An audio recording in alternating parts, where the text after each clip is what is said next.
교과서에 충실한 교과토이 여디디아의 교충교토 시간입니다.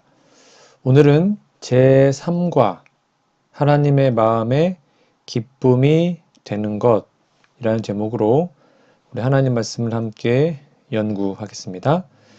여러분 성경책과 교과서를 미리 준비해 주시기 바랍니다. 교과서 연구 범위를 보면 누가복음 15장 11절에서 32절, 스바랴 3장 17절, 에베소서 5장 25에서 28절, 이사야 43장 4절, 로마서 8장 1절, 로마서 5장 8절, 마가복음 9장 17절에서 29절에 있는 말씀입니다. 본문 성경책 텍스트를 꼭 펴서 읽어주시기 바랍니다. 기억절입니다. 너희 하나님 여호와가 너희 가운데 계시니 그는 구원을 베푸실 전능자시라. 그가 너로 말미암아 기쁨을 이기지 못하시며 너를 잠잠히 사랑하시며 너로 말미암아 즐거이 부르며 기뻐하시리라. 스바랴 3장 17절입니다. 기억절 노래 들으시고 이어서 말씀 연구를 진행하겠습니다. 일기 3과 너의 하나님 여호와가 너희 가운데 계시니 그는 구원을 베푸실 전능자이시라. 그가 너로 말미암아 기쁨을 이기지 못하시며 너를 잠잠히 사랑하시며 너로 말미암아 즐거이 부르며 기뻐하시리라 하리라. 스바냐 3장 17절.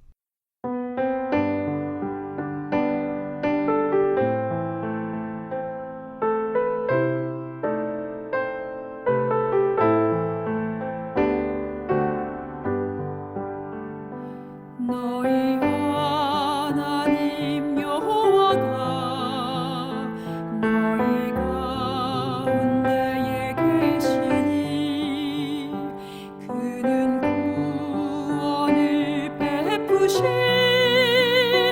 그가 너로 말미암아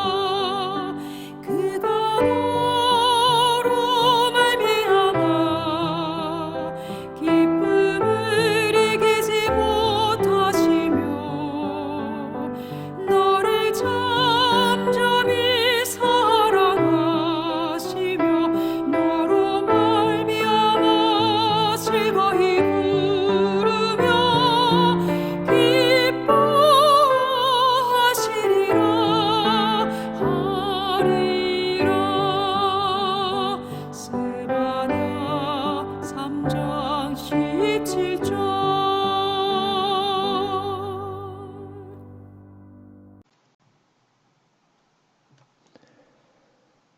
1월 12일 일요일입니다. 제목은 당신의 생각보다 더 가치 있는 존재. 자, 교과서 질문입니다. 누가복음 15장 11절에서 32절을 읽어보라. 탕자의 비유는 하나님의 자비와 사랑에 대해 무엇을 말해주는가? 그 비유는 첫째처럼 집에 남아있는 사람에게 무엇이라고 경고하는가? 여러분, 탕자의 비유는 너무 유명한 말씀이죠. 이 내용은 하나님의 자비와 사랑, 그리고 인간의 두 가지 영적 상태에 대해서 깊은 교훈을 줍니다. 이 비유는 하나님께서 죄인을 대하시는 모습과 이미 믿음 안에 있는 이들에게 주시는 경고를 함께 담고 있습니다. 첫 번째, 하나님의 사랑의 모습을 좀 볼게요.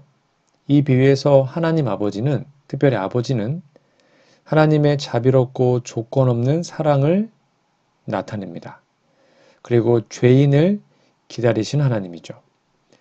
둘째 아들은 아버지의 유산을 가져간 뒤 방탕한 생활로 모든 것을 낭비합니다. 그러나 그가 실패하고 절망 속에서 아버지 생각하며 돌아올 때 아버지는 그를 멀리서 보고 달려가죠. 이는 하나님께서 죄인을 끝없이 기다리시며 우리가 돌아오기를 간절히 바라시는 분임을 보여줍니다. 돌아온 후에는 완전한 용서와 회복을 해주시죠. 돌아온 아들에게 아버지는 좋은 옷과 반지를 주며 잔치를 열어 환영합니다. 이는 회개하는 죄인을 받아들이시고 완전한 용서와 영적 회복을 허락하시는 하나님의 은혜를 상징합니다. 그가 멀리 있을 때 아버지가 그를 보고 측은히 여겨서 달려가 목을 안고 입을 맞추었죠. 그리고 기쁨의 잔치를 벌입니다. 한 죄인이 회개할 때 하늘에서 기쁨이 넘친다고 예수님께서 말씀하셨습니다. 돌아온 아들에 대해서는 이 기쁨을 나타내죠. 내가 너희에게 이르노니 이와 같이 죄인 한 사람이 회개하면 하늘에서 큰 기쁨이 되느니라. 자, 두 번째 관점은 집에 남아있는 맏아들에게 주는 경고인데요. 이 비유에서 맏아들은 집에 남아 충성스럽게 일했지만 그의 태도는 은혜를 깨닫지 못한 자신의 의와 교만을 보여줍니다. 무슨 말인가 하면 이 첫째 아들은 자기 의로움과 판단을 했습니다. 맏아들은 동생의 죄를 비난했고 아버지의 자비를 받아들일 수 없었습니다. 이는 우리에게 자신의 의로움을 과시하거나 다른 사람을 판단하는 태도를 경계하라는 교훈을 줍니다. 또한 형제 사랑이 결핍되었죠. 이 첫째 아들은 동생의 귀환을 기뻐하지 않고 오히려 분노합니다. 이는 형제 간의 사랑과 연민이 부족함을 보여주죠. 우리도 하나님의 은혜가 다른 사람들에게 베풀어질 때 그것을 기뻐하고 축하해야 합니다. 또한 첫째 아들은 아버지의 은혜를 깨닫지 못했습니다. 아버지는 맏아들에게 말하죠. 내가 항상 나와 함께 있으니 내 것이 다 네 것이로되 라고 말씀합니다. 그러나 맏아들은 아버지의 은혜와 복이 이미 자기 안에 있다는 사실을 이해하지 못했습니다. 어떻게 이 말씀을 적용할 수 있을까요? 이 비유는 두 부류의 사람들을 향한 하나님의 사랑과 교훈을 보여줍니다. 멀리 떠난 사람들에게는 하나님이 우리를 기다리고 있으니 돌아오기만 하면 하나님은 기쁨으로 우리들을 받아들이실 겁니다. 이미 믿고 있는 우리, 즉 집에 남아있는 사람들에게는 다른 사람의 구원과 회복을 기뻐하며 하나님의 은혜를 더욱 깊이 깨달으십시오. 여러분은 지금 어떤 자리에 있으십니까? 혹시 하나님께로 돌아가야 할 탕자의 마음을 품고 있습니까? 아니면 스스로 어렵다고 여기며 타인을 판단하는 첫째 아들의 태도를 가지고 있습니까? 어느 자리든 하나님의 자비와 사랑은 모든 사람에게 열려 있습니다.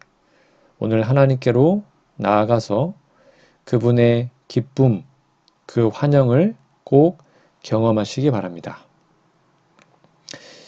1월 13일 월요일입니다. 제목은 즐거이 부르며 기뻐하심. 자, 교과서 질문입니다. 스바냐 3장 17절을 읽어보라. 이 구절은 탕자의 비유에 어떤 빛을 비추어 주는가? 오늘 기억절입니다. 너희 하나님 여호와가 너희 가운데 계시니 그는 구원을 베푸실 전능자시라. 그가 너로 말미암아 기쁨을 이기지 못하시며 너를 잠잠히 사랑하시며 너로 말미암아 즐거이 부르며 기뻐하시리로다. 이 말씀은 탕자의 비유와 깊은 연관성을 가지며 하나님의 사랑과 기쁨이 어떻게 죄인을 향하고 있는지를 분명히 보여줍니다. 첫 번째, 하나님은 죄인을 구원하시는 전능자입니다. 여기 스바냐 3장 17절은 하나님께서 구원을 베푸시는 전능자라고 말씀합니다. 탕자의 비유에서도 하나님을 상징하는 아버지는 잃어버린 아들이 돌아올 때 적극적으로 나아가 맞이하며 그를 회복시킵니다. 하나님께서는 구원을 위해 기다릴 뿐 아니라 먼저 우리를 향해 나아오는 분임을 보여줍니다. 이는 하나님이 죄인을 구원하기 위해 끝까지 찾아 나서며 그들을 포기하지 않으신다는 것을 강조합니다. 두 번째, 하나님은 우리를 잠잠히 사랑하시죠. 스바냐는 하나님께서 그의 백성을 잠잠히 사랑하신다고 묘사합니다. 이는 비난하거나 정죄하지 않고 기다리고 용서하며 우리를 품으시는 하나님의 사랑을 보여줍니다. 탕자의 비유에서도 아버지는 아들을 꾸짖거나 그의 과거를 들추지 않습니다. 대신 아들을 존귀한 존재로 회복시켜 주십니다. 하나님의 사랑은 우리의 허물과 죄를 덮고 새로운 시작을 허락하시는 사랑입니다. 세 번째로, 하나님은 회복된 자로 인하여 즐거워하십니다. 스바다는 하나님께서 그의 백성을 기쁨으로 즐거워한다고 말씀하죠. 탕자의 비유에서 아버지가 잃었던 아들의 귀환으로 큰 잔치를 열고 기뻐하는 모습이 이 말씀과 연결됩니다. 하나님은 단순히 죄인을 용서하실 뿐 아니라 그들의 회복을 즐거워하십니다. 하늘에서는 한 죄인이 회개할 때 기쁨이 넘치죠. 자, 그래서 이 스바냐 3장 17절과 누가복음 15장의 비유는 하나님이 얼마나 죄인을 사랑하시고 구원을 통해 얼마나 큰 기쁨을 누리시는지를 분명히 보여줍니다. 여러분, 혹시 하나님의 사랑에서 멀리 떨어져 있다고 느끼십니까? 하나님은 여러분이 돌아오기를 간절히 기다리고 계십니다. 그분은 여러분을 꾸짖거나 정죄하지 않으시며 오히려 기쁨으로 맞이하실 겁니다. 지금 그분의 품으로 돌아가십시오. 여러분이 돌아올 때 하늘과 땅에 기쁨이 가득할 겁니다. 밑에 있는 두 번째 질문입니다. 에베소서 5장 25절에서 28절 읽어보라. 이 구절은 우리가 어떤 사랑을 나타내도록 부름 받았는지에 대해서 무엇을 말하고 있는가? 이 본문 말씀은 여러분 아시는 것처럼 남편과 아내에 대한 이야기입니다. 남편들은 아내 사랑하기를 그리스도께서 교회를 사랑하시고 그 교회를 위하여 자신을 주신같이 하라. 이는 곧 물로 씻어 말씀으로 깨끗하게 하사 거룩하게 하시고 자기 앞에 더러운 영광스러운 교회로 세우사 티나 주름 잡힌 것이나 이런 것들이 없이 거룩하고 흠이 없게 하려 하심이라. 이와 같이 남편들도 자기 아내 사랑하기를 자기 몸같이 할지니 자기 아내를 사랑하는 자는 자기를 사랑하는 것이라. 이 말씀은 우리가 보여야 할 사랑의 본질과 특성을 그리스도의 사랑에 비추어 깊이 가르쳐 줍니다. 첫 번째는 희생적인 사랑입니다. 그리스도께서는 교회를 사랑하시고 근데 어떻게 사랑하시냐면 자신을 희생하셨습니다. 여기 중요한 표현입니다. 자신을 주심같이 하라. 이 표현은 단순히 사랑이 감정이 아니라 자신을 희생하며 상대를 위해 행동하는 것임을 가르칩니다. 이 사랑은 대가를 치르더라도 기꺼이 상대를 위해 헌신하는 사랑입니다. 우리가 다른 사람을 사랑할 때 자신의 유익보다 상대방의 필요와 행복을 먼저 생각하며 희생할 줄을 알아야 합니다. 두 번째는 정결하게 하고 거룩하게 하는 사랑입니다. 그리스도의 사랑은 교회를 정결하게 하고 거룩하게 합니다. 이는 사랑이 상대방을 배려하고 그들의 영적 성장을 돕는 행동을 포함한다는 뜻입니다. 우리가 다른 사람을 사랑할 때 그들의 영적, 도덕적 성숙을 돕는 사랑을 해야 합니다. 상대를 무조건 받아들이는 것뿐만 아니라 함께 성장하도록 격려하는 것이 진정한 사랑이죠. 세 번째는 자신처럼 사랑하는 사랑입니다. 남편이 아내를 사랑하기를 자신의 몸처럼 하라고 가르치면서 사랑은 이기적이지 않고 상대를 자신처럼 소중히 여기는 것임을 강조합니다. 사랑은 자신을 돌보는 것과 같은 관심과 정성을 가지고 상대방을 대하는 것입니다. 이는 모든 인간관계에서 적용될 수 있는 교훈으로 사랑은 상대의 필요와 가치를 깊이 인식하며 행동하는 것임을 뜻하는 것이죠. 그래서 이 에베소서 5장 25절 28절은 사랑이 단순히 감정이 아니라 희생적이고 정결하게 하며 자신처럼 소중히 여기는 행동임을 가르칩니다. 즉 실천의 문제라는 거죠. 여러분 우리는 그리스도께서 우리를 사랑하신 것처럼 서로를 사랑하라는 부르심을 받았습니다. 여러분의 삶에서 이 사랑을 실천하고 있습니까? 혹시 여러분이 사랑해야 할 누군가를 외면하거나 그들의 필요를 무시하고 있지는 않습니까? 그리스도의 사랑은 희생적이고 거룩하며 조건이 없습니다. 오늘 그 사랑을 여러분의 가족, 친구, 그리고 주변 사람들에게 보여주십시오. 하나님께서 여러분을 통해 그분의 사랑을 드러내실 것입니다. 1월 14일 화요일입니다. 제목은 하나님이 기뻐하시는 것. 교과서 질문입니다. 이사야 43장 4절, 시편 149편 4절, 잠언 15장 8절 9절을 읽어보라. 이 구절은 하나님께서 당신의 백성을 기뻐하시는 것에 대해 무엇을 말하고 있는가?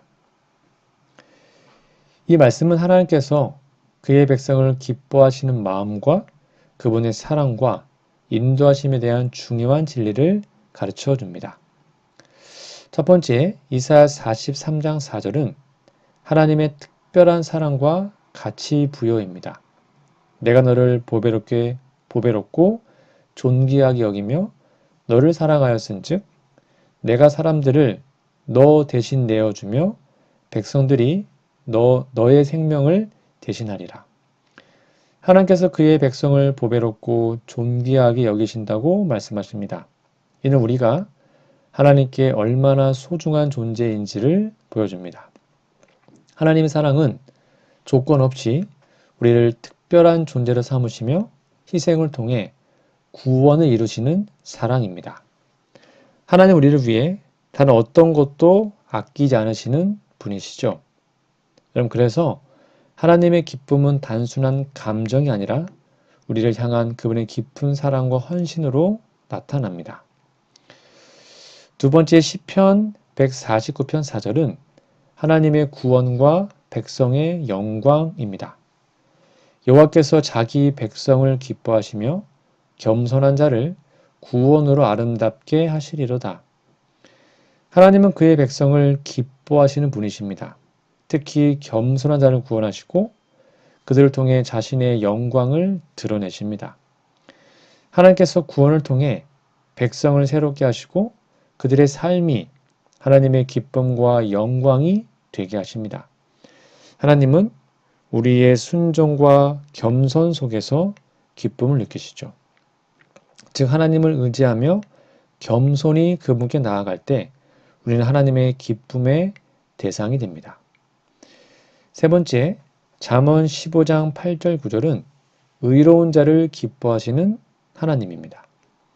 악인의 제사는 여호와께서 미워하셔도 정직한 자의 기도는 그의 기뻐하심이니라. 악인의 길은 여호와께서 미워하셔도 의를 따라가는 자는 그가 사랑하시느니라. 하나님은 단순한 제사나 형식적 예배보다 정직한 기도와 의로운 삶을 기뻐하십니다. 하나님은 악인의 제사를 미워하시며 의를 따라가는 자를 사랑하십니다. 이는 하나님의 기쁨이 단지 종교적 의식이 아니라 진실한 마음과 삶의 순종에서 비롯됨을 보여줍니다. 즉 우리의 삶이 하나님께 기쁨이 되려면 겉모습보다는 마음과 행동에서 진실함이 나타나야 합니다. 자, 그러면 하나님의 기쁨에 대한 총체적 이해와 우리의 반응은 무엇입니까? 하나님은 그의 백성을 깊이 사랑하시고 그들을 기뻐하시는 분이십니다. 하나님은 겸손하고 의로운 자를 기뻐하시며 그들의 기도와 삶을 통해 영광을 받으십니다. 우리를 보배롭고 존귀하게 여기시는 하나님은 우리를 통해 자신의 기쁨을 표현하십니다. 여러분은 하나님의 기쁨의 대상임을 믿으십니까? 하나님은 여러분들을 보배롭고 존귀하게 여기며 겸손히 그분을 의지하는 자들을 기뻐하십니다. 우리의 마음과 삶을 통해 하나님께 기쁨을 드릴 수 있는 삶을 살아가기를 바랍니다. 오늘 여러분의 기도와 순종으로 하나님께 기쁨을 드리십시오. 하나님은 여러분을 구원하실 뿐 아니라 여러분 안에서 기쁨을 누리고 싶어 하십니다. 1월 15일 수요일입니다. 제목은 산돌인데요. 자, 교과서 질문입니다. 로마서 8장 1절과 로마서 5장 8절 읽어보라. 이 구절은 하나님 앞에서 우리가 어떤 위치에 있다고 가르치고 있는가? 자, 이 두 구절은 하나님 앞에서 우리의 위치와 관계를 이해하는 데 중요한 진리를 가르쳐 줍니다. 특별히 하나님의 사랑과 칭의의 확신을 중심으로 설명되고 있는데요. 첫 번째, 로마서 8장 1절입니다. 한마디로 정죄함이 없는 삶이죠. 그러므로 이제 그리스도 예수 안에 있는 자에게는 결코 정죄함이 없나니 그리스도 안에 있는 자들은 결코 정죄받지 않는다는 선언. 이 선언은 우리의 구원이 완전하고 안전하다는 확신을 줍니다. 이는 우리의 과거의 죄나 실패가 그리스도의 은혜로 완전히 용서받았음을 의미합니다. 여러분, 정죄함이 없다는 것은 우리가 하나님의 심판에서 해방되었으며 더 이상 죄의 형벌 아래 있지 않다는 것을 보여줍니다. 우리의 새로운 정체성은 그리스도 안에 있는 자로서 죄의 속박이 아닌 은혜와 자유 속에서 살아가는 것입니다. 두 번째, 로마서 5장 8절은 하나님의 사랑의 확증을 나타냅니다. 우리가 아직 죄인 되었을 때 그리스도께서 우리를 위하여 죽으심으로 하나님께서 우리에 대한 자기의 사랑을 확증하셨느니라. 하나님께서는 우리가 여전히 죄인이었을 때 우리를 사랑하셨으며 그 사랑은 그리스도의 희생으로 증명되었습니다. 즉 우리의 구원은 우리의 행위가 아닌 하나님의 사랑과 은혜에 기초하고 있습니다. 이 구절은 하나님의 사랑이 조건 없이 주어졌다는 사실을 강조하며 우리의 자격이 없을 때에도 하나님께서 먼저 우리를 사랑하셨음을 보여줍니다.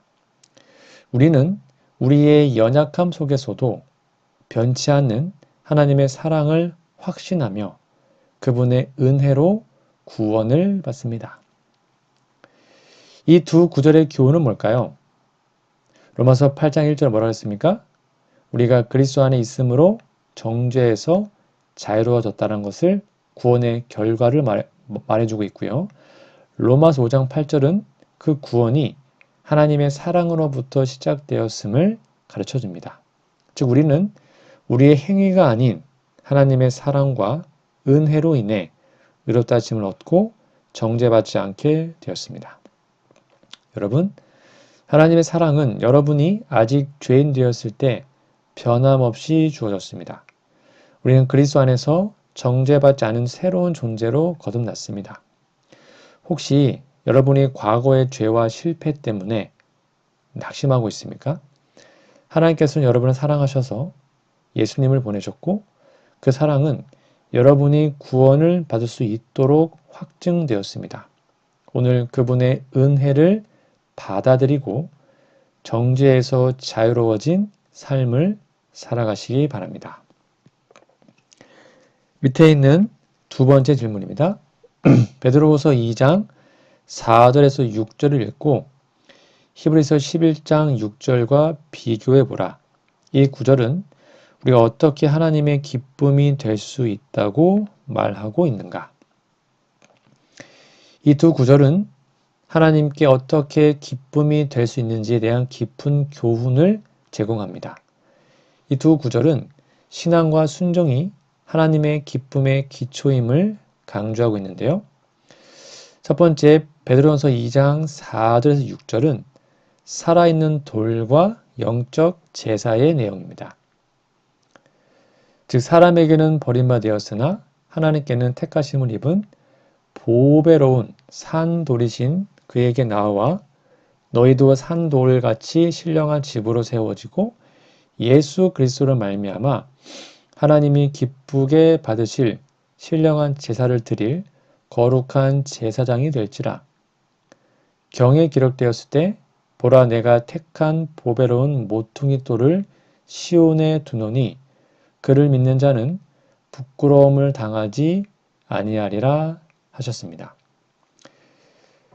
즉 그리스도께 나아가는 삶이 중요한데 예수님은 하나님께 보배로운 산돌이시며 우리는 그분 안에서 산돌처럼 세워져서 하나님께 영광을 돌리는 존재가 됩니다. 그리고 영적 제사를 드리는 제사장입니다. 우리의 역할은 단순히 믿는 데 그치지 않고 거룩한 제사장으로서 하나님께 기쁘게 받으실 신령한 제사를 드리는 것이죠. 이는 우리의 헌신, 순종, 예배를 포함합니다. 또 예수님은 믿음의 기초이신데 예수님이 우리의 모퉁이 돌이 되심으로 믿는 자는 부끄러움을 당하지 않으며 하나님의 기쁨의 대상이 됩니다. 그래서 우리가 그리스도를 믿고 그분께 나아가며 삶으로 하나님께 기쁘게 받으실 제사를 드릴 때 우리는 하나님의 기쁨이 될 수 있죠. 두 번째, 히브리서 11장 6절은 믿음이 없이는 하나님을 기쁘시게 할 수 없다고 나옵니다. 믿음이 없이는 하나님을 기쁘시게 하지 못하나니 하나님께 나아가는 자는 반드시 그가 계신 것과 또한 그가 자기를 찾는 자들에게 상 주시는 이심을 믿어야 한다 그랬죠. 여러분 믿음은 정말 중요하지 않습니까? 믿음은 하나님을 기쁘게 하는 핵심 요소입니다. 믿음이 없이는 하나님께 나아갈 수도 하나님과 올바른 관계를 가질 수도 없습니다. 그리고 또한 믿음은 하나님을 신뢰하는 마음인데요. 하나님이 살아계시며 그분을 찾는 자들에게 상을 주시는 분이라는 그 믿음이 필요합니다. 이 믿음은 단순한 지적 동의가 아니라 하나님을 전적으로 신뢰하고 의지하는 것을 의미합니다. 또한 하나님과의 관계에도 중요한데요. 믿음을 통해 하나님께 나아가는 자는 그분과의 관계 속에서 성장하며 그분의 기쁨이 됩니다. 여러분 그래서 믿음은 단지 하나님을 아는 것이 아니라 그분을 신뢰하며 찾고 그분의 뜻에 순종하는 행동으로 나타나야 합니다. 이 두 구절의 공통점은 무엇입니까? 하나님을 기쁘게 하는 길, 즉 하나님께 나아가고 기쁨이 되기 위해서는 믿음이 필수적입니다. 또한 그리스도와의 관계입니다. 예수님을 중심으로 한 믿음과 헌신이 하나님께 기쁨을 드려요. 그럼 어떤 차이점이 있을까요? 네, 베드로전서는 우리의 역할을 영적 제사를 드리는 제사장으로 묘사하고 우리의 헌신과 삶의 변화를 강조하지만 히브리서는 믿음의 본질과 그 믿음이 하나님께 어떻게 기쁨이 되는지에 대해 초점을 맞추고 있습니다. 여러분, 하나님께 기쁨이 되는 삶을 살고 싶으십니까? 그리스도를 믿고 그분께 나아가며 하나님께 기쁘게 받으실 신령한 제사를 드리세요. 믿음 없이는 하나님을 기쁘시게 할 수 없습니다. 그러나 믿음을 통해 우리는 하나님과의 깊은 관계 속에서 그의 기쁨이 됩니다. 오늘 예수님을 여러분의 모퉁이 돌로 삼고 하나님께서 기뻐하시는 제사를 드리는 거룩한 제사장의 삶을 살아가기를 간절히 바랍니다. 1월 16일 목요일입니다. 제목은 최고의 목표인데요. 교과서 질문입니다. 마가복음 9장 17절에서 29절 읽어보라. 하나님은 이 사람에게 어떻게 응답하셨는가? 어느 정도의 믿음이어야 충분한 믿음인가? 오늘 본문은 믿음의 부족함 속에서도 하나님께서 어떻게 응답하시는지 그리고 믿음의 충분성에 대해서 깊은 교훈을 줍니다. 첫째, 하나님께서 이 사람에게 어떻게 응답하셨을까요? 오늘 본문에서 한 사람이 예수님께 자신의 아들을 데려오죠. 아들은 심각한 질병, 특별히 귀신 들림 그 질병으로 고통받고 있었고요. 제자들은 그를 치유하지 못했습니다. 그때 예수님의 책망과 격렬하시는데 예수님은 믿음의 부족함을 책망하셨고 또 믿는 자에게는 능치 못할 일이 없다라고 격려하셨습니다. 이는 믿음의 중요성을 강조한 말씀이자 하나님께 나아가는 자들이 가져야 할 마음가짐을 가르치죠. 그러자 이 아버지가 겸손한 간구에 대한 응답으로 하나님께 기도하죠. 내가 믿나이다. 나의 믿음 없는 것을 도와주세요. 예수님은 그의 믿음에 부족함에도 불구하고 그의 간구를 들으시고 아들을 치유하십니다. 이는 하나님께서 완전한 믿음을 물론 요구하시지만 때로는 겸손히 도움을 구하는 마음을 기쁘게 받아준다는 사실을 보여주는 겁니다. 그러자 즉각적인 치유가 일어났습니다. 예수님은 귀신에게 명령하셨고 아이를 완전히 회복시키십니다. 이는 하나님께서 우리의 연약한 믿음 속에서도 그분의 능력을 나타내시는 분임을 보여줍니다. 두 번째는 믿음이 얼마나 충분한가? 이 작은 믿음의 가능성을 강조했는데 예수님은 믿는 자에게는 능치 못할 일이 없다 그랬죠. 그리고 믿음의 크기보다 믿음이 향하는 대상, 즉 예수님이 중요하다는 것을 강조합니다. 무슨 말이에요? 믿음이 부족해도 주님께 맡길 때 충분하다는 겁니다. 이 아이의 아버지는 자신이 부족한 믿음을 고백하며 도움을 요청합니다. 이는 완전한 믿음이 아니었죠? 근데 연약한 믿음이라도 하나님께 올려드릴 때 충분히 응답받을 수 있음을 보여줍니다. 이 말씀은 우리 마태복음 17장 20절과 연결시켜 봐야 되는데요. 비슷한 상황에서 예수님은 겨자씨 하나만한 믿음이 충분하다고 말씀하십니다. 즉 이는 믿음의 크기가 아니라 믿음의 방향과 대상이 중요하다는 것을 가르쳐주고 있죠. 어떠한 교훈이 있습니까? 믿음의 대상이 중요합니다. 물론 우리 믿음이 크면 좋죠. 그러나 혹 우리 믿음이 작을 수 있어요. 그러나 우리가 하나님께 의지하고 나아갈 때 하나님 응답하십니다. 또한 하나님은 겸손한 고백을 기뻐하십니다. 이 아버지가 나의 믿음 없는 것을 도와주세요라고 기도했단 말이에요. 우리 모두도 하나님 앞에 가져야 할 태도입니다. 하나님 저의 부족함을 도와주세요. 이게 바로 겸손이죠. 그리고 기도와 금식의 중요성을 강조합니다. 예수님 제자들에게 기도 외에는 다른 것으로는 이러한 종류, 이러한 능력이 나갈 수 없다라고 분명히 말씀하십니다. 이는 깊은 영적 문제는 더 큰 의존과 헌신, 특별히 기도와 금식을 통해 해결될 수 있음을 보여주십니다.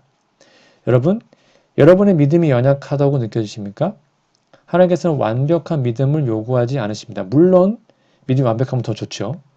대신 그 연약한 믿음이라도 그분께 드릴 때 하나님은 여러분의 간구에 응답하시고 놀라운 일을 행하십니다. 오늘 여러분의 모든 의심과 두려움을 하나님께 맡기고 믿음으로 그분께 나아가십시오. 겨자씨 한 알만한 믿음도 충분합니다. 기도와 헌신을 통해 하나님께서 여러분의 삶에 기적을 이루시기를 간절히 소망합니다.